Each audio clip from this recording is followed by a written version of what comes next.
Both Netflix and Amazon made a resounding splash last year at the Sundance Film Festival, with high-priced acquisitions that are still maintaining their profile a year later.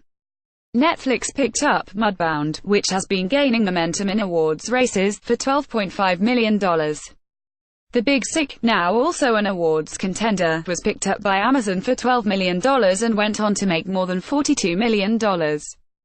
And Netflix scored bragging rights when the company's offbeat comedic thriller, I Don't Feel at Home in This World Anymore, which premiered on the festival's opening night last year, went on to win the Grand Jury Prize. It appeared on the Ing service less than a month later. This year, both companies looked to have an outsize effect even before Sundance kicked off Thursday night.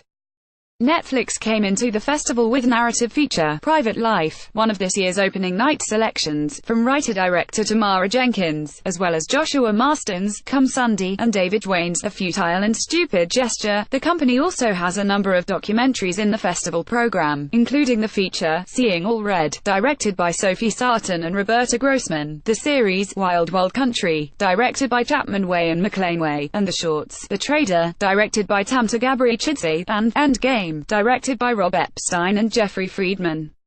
Full coverage. Sundance Film Festival 2018. Amazon's presence at the festival is led by Gus Van Sant's Don't Worry, He Won't Get Far on Foot, and Lauren Greenfield's documentary, Generation Wealth, both of which have world premieres, and Lynn Ramsey's Canis launched, You Were Never Really Here, in its American debut.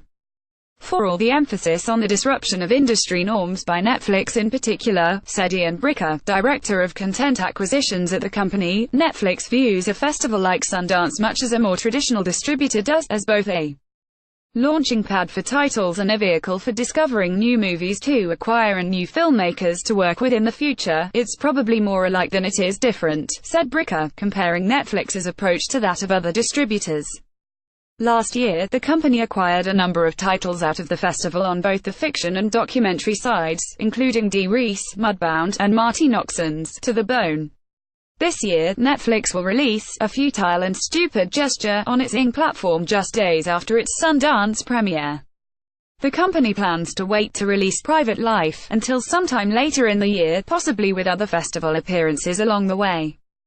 Despite Netflix's emphasis on launching titles on its global Ing platform, a raucous, enthusiastic screening in front of an audience at somewhere like the Eccles Theatre in Park City, Utah, Sundance's largest venue, still plays a role in influencing decisions and strategy. Certainly, the things that matter to filmmakers are they want to make movies how they want to make them, having their movie seen by as many people as possible, and then having their movies sort of in the culture, said Bricker. And festivals are a key piece of that last component. For the right movie at the right festival at the right time, there is no more impactful or exciting a better way to connect with an audience. A great crowded screening at the Eccles, there's nothing like it. Van Sant will be hoping for just such a response when he returns to the festival to premiere Don't Worry, He Won't Get Far on Foot, starring Joaquin Phoenix. Amazon Studios is scheduled to release the film, based on the memoir of cartoonist John Callahan, in May. Perhaps because Amazon, unlike Netflix, prioritizes a traditional theatrical opening ahead of release on its Ing service, it has frequently partnered with veteran independent filmmakers such as Jim Jarmusch, Todd Haynes and Richard Linklater.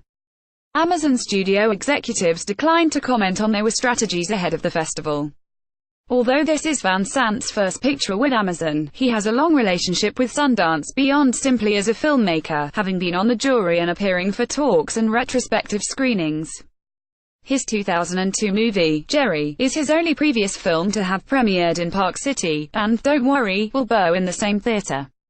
Van Sant's debut feature, 1986's Mala Noche, was in fact rejected by the festival at the time. It would eventually screen at the festival in 2006. My actual relationship is partly just growing up with Sundance as an institution, said Van Sant. There were a few times I went just to go to the festival, and to ski.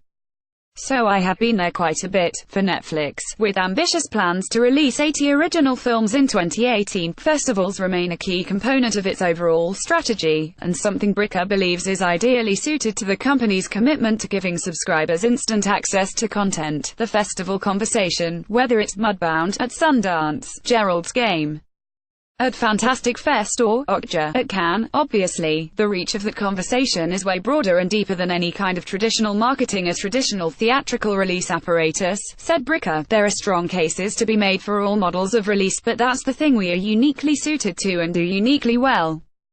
Taking the rocket fuel of excitement around a festival launch and deering on it right away, not waiting, but leaning into that. Sign up for the free Indie Focus Movies newsletter. Caption mark.